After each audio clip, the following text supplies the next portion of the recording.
When you've crushed your daily to-do list, do you then take the time to relax, or do you attack the next day's list? Is that against prioritize and execute since the mission is done for the day? Just do more. Just keep going. Even if it's on the next day? Just keep going. Do more. If you have extra time, do whatever you can do to stay ahead. And I do that pretty much until I'm brain dead. And I can definitely work myself until I'm brain dead. Like I can get to a point where I'm reading or I'm writing and it's just done. I'm done. And so I just have to stop and take a break, and then I'll go do something mindless for a while. So if you got stuff to do, keep hammering until you can't hammer anymore, and then say, oh, okay, you know what? I need a little breather. And then take a little breather and then get back to it. Quit drinking and quit doing drugs and quit losing their temper. And I've heard from so many different people that have implemented change in their lives. So many letters and messages and notes. And I want you to know that these people aren't a bunch of elite special operations warriors. That's not who they are. They aren't a bunch of high-level athletes or highly screened and highly trained individuals. These are just normal people, really. But they're normal people that knew they needed to make a change.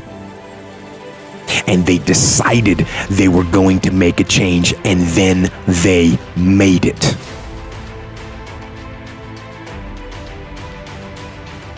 And that is what I do.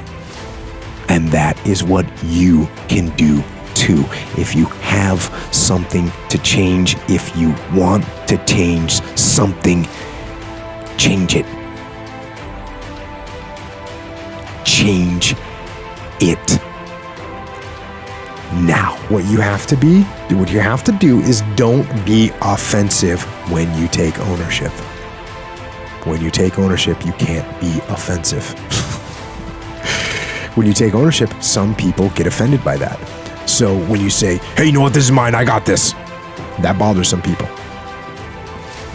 When you say, you know what, this is my fault and I'm going to fix it, that offends some people. What, the tone? Just the tone. Yeah. Of like, no, this is, hey, my fault, I got this. And you do that three times, 4 times, 5 times, and all of a sudden because, everything's his fault. Now he's got to fix everything. He doesn't think I can fix it. Right.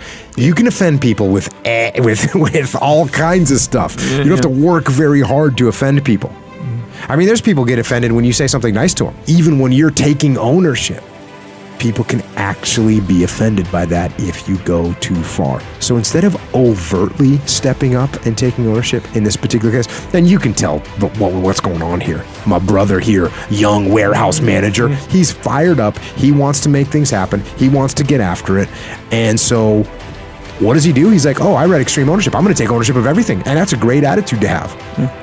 Except for you can offend people when you go too far, because you got to read the second book that I got in your leadership so that you can balance that out a little bit. So instead of saying like, hey, this is mine, I'm going to take ownership of this and make it happen. Instead, you look at someone, you say, hey, you know what? Do you want me to take care of this? Hey, you know what? That's probably in my department. You want me to take care of that? So that way, or like, hey, it seems like this should be something I should take care of. You want me to handle that? Instead of me. 17-year-old. I'm a blue belt in jiu-jitsu, which I received a few days after my 16th birthday. Nice. And I have ambitions of pursuing jiu-jitsu professionally and competing to the highest level possible. Of course, this requires discipline and commitment. I miss parties and social events in order to train jiu-jitsu and weight train because I know that I should have the discipline to do so. However, I feel lonely and isolated because of it.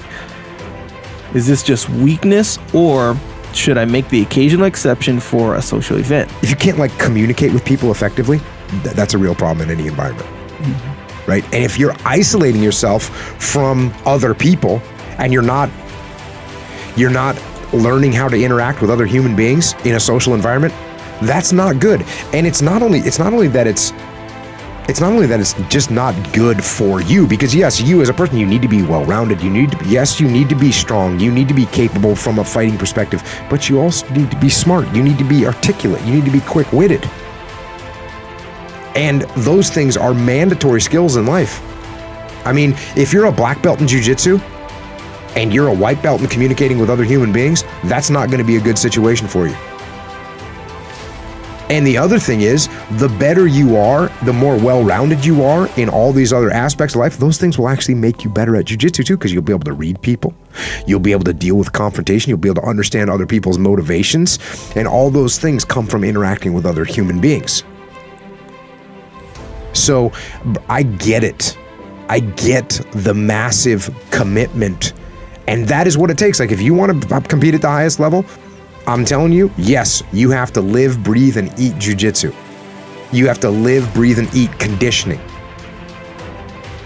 And that being said, if that's all you live, breathe, and eat, that's going to make you less apt to be a champion than if you make yourself a little bit more well-rounded in some of these other aspects. Soldier should always question their leaders, not just their leaders' values, but their leaders' plans, their leaders' strategies, their leaders' vision. You should question everything that your leader is telling you. And if you see something is wrong, then you should raise your hand and call it out. And I would say not only is it something that you should do, it's actually your duty. It's actually your duty is to raise your hand as a soldier. And I'll tell you, this doesn't only apply to the military. It applies to any organization. And it might sound like I'm encouraging mutiny or rebellion, but actually the opposite is true. If you have a team that questions the leader doesn't become weaker, the leader becomes stronger. If he's a good leader, if he's on the right path, if he's doing the right thing, he becomes stronger because everyone starts to understand why things are happening. They understand the vision more fully. If the leader doesn't have a good vision and he's getting questioned and he can't answer the questions, yeah, he might have a mutiny on his hands, but it's not because the people are asking questions, because he doesn't know what he's doing. What lesson do you wish you'd have learned earlier in life that you now know? It is discipline equals freedom.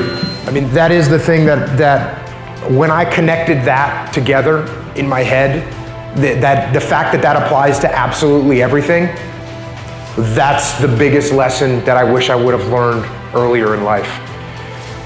And if I would have figured that out, then I would have been doing a lot better, and I would have done a lot better, and I would have been a lot better of a person. Kids, and this is something that I completely missed as a kid. The actions that you take now affect your future. That sounds so obvious, but when you're 14, you just think, no, nothing, my life is only another 20 minutes. So what I'm doing right now doesn't really matter. So when I talk to kids, I try and explain to them that discipline equals freedom, and then I try to explain to them that what you're doing right now really will have an impact to where you are in the future. And I don't know if you listened to that podcast that I did, the Warrior Kid podcast that I did, number 19, about my friend Jeff.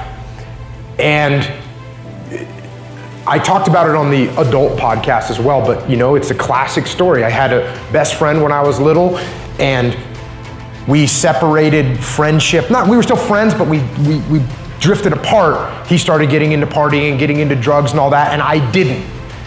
And his trajectory in life just went down. And I joined the Navy, which was great, and it put me on a good path, almost involuntarily.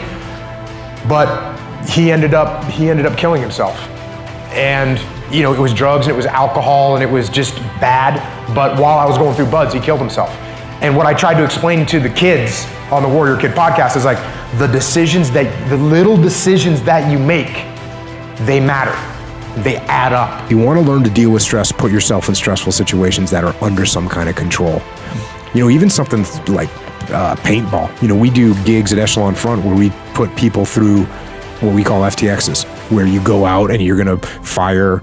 We usually use airsoft because it's a little easier to work with. But actually what we started using now is we've got these high-end laser tag guns. And so that's what we use, and they are super effective. They're awesome. They're awesome training tools. Like if they would have existed when I was in the SEAL teams, I would have used them then because they're that good. So we use those and we put people in stressful situations. Go hit this target. There's bad guys. There's, people are going to get shot. There's people yelling. Put yourself in stressful situations and learn to detach. Put yourself in stressful situations with the purpose of learning to detach and stepping back mentally to figure out what's going on.